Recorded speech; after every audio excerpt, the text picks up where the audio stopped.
বেশ, তাহলে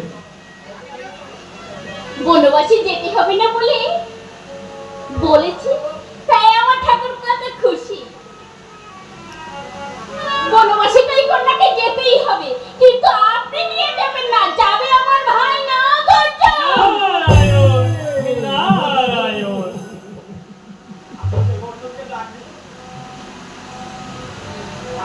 অর্জুন, কোথায় ভাই না গর্জন?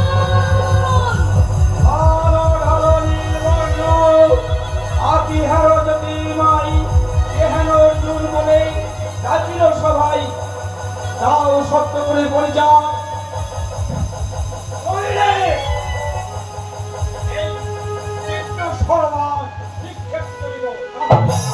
ঘোর নির্বোধ, ঘোর ওই শত সহস্র কোটি কোটি পাপ এই মহাদেবের পদতলে। কে ও কে কে আগে না খুঁজিয়া না চিনিয়া করে আছি অতিশয় দোষ, ক্ষমা করে দাও প্রভু। এখন বলুন এই আপনি যে আদেশ করিবেন সেই আদেশ আমি অক্ষরে অক্ষরে পালন করিব। আমার মা পদ্মাবতীকে নিয়ে লোহা শৃঙ্খলিত করে দ্বাদশ বছরের জন্য করানো। না!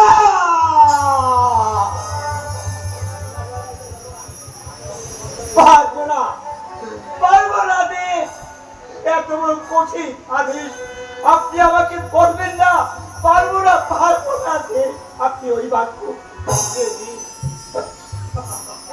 আরে বেটা, দাতাই দান করে ভুক পেলার ভুক ফাটে। আরে বলছে বেটাকে নিয়ে যাও। সবই বুঝতে পেরেছি নারদ, সবই তোমার চক্রান্ত, বিধির বিধাতা সইবে না, একদিন তোমার এই লোম পেতেই হবে নারদ। আরে যা যা বেটা যা, বামনের গায়ে অভিশাপে কোনোদিনও গরু অন্তত মরবে না। দিদি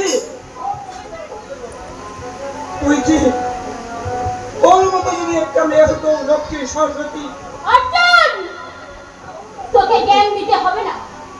ওই নিষ্ঠুর হ্যাঁ,